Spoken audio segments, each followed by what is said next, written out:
ណាភាពបាទមានស្រួយ7ពណ៌បាទបងប្អូនលើស្អាតបាទ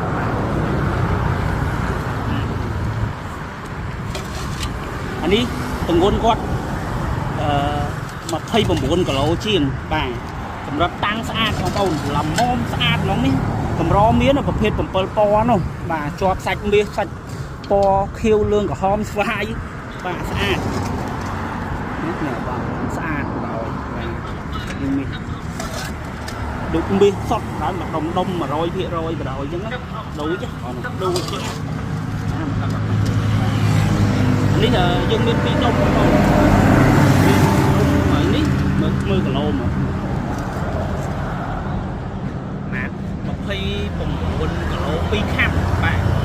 ចិត្តសាម30 គីឡូនេះមកពីតិចទៅមើលច្បាស់បាទស្អាតតាំងស្អាតទេបងប្អូនណាបាទមានជាប់ជាមួយគ្រីស្តាល់តិចទៀតណាមានគ្រីស្តាល់ហើយមានគ្រីស្តាល់មានចលិនណាតែសាច់មាសហ្នឹងដុំហ្នឹងបាទអានេះសាច់សតបណ្ដោយចុកគ្រីស្តាល់លេងតិចណាបាទសម្រាប់សាច់ស្អាតយកហ្មងណាបាទអានេះតាំងបងប្អូនស្អាតបងប្អូនអូ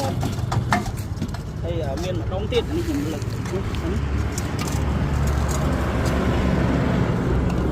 អូបាទដុំទៀតបាទនេះប្រហែលគីឡូ10បាទនេះ9 គីឡូកន្លះបាទ9 គីឡូកន្លះស្អាតគីណាស់សាច់នេះឲ្យចាំកឡើងលើបាទ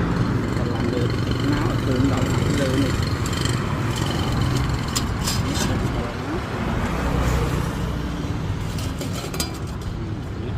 ឡើងលើ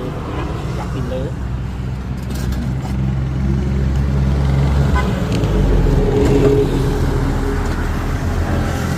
មើលឃើញសាច់7ពណ៌ហ្នឹងយើងមើលនៅក្រៅឃើញហើយប៉ុន្តែក្នុងកាមេរ៉ាវាដូចក្នុងនេះបាទស្អាត7ពណ៌បាទតាំងល្មមបងប្អូនអើយដាក់ទូកញ្ចក់មួយទៅស្អាតអរគុណបងប្អូនបានចូលទស្សនាត្រូវការអាចតាក់ទងបានយើងមានដុំ29 គីឡូជាងមួយដុំហើយនឹង9 គីឡូជាងមួយដុំតែស្អាតរ៉ែ7ពណ៌បាទអរគុណ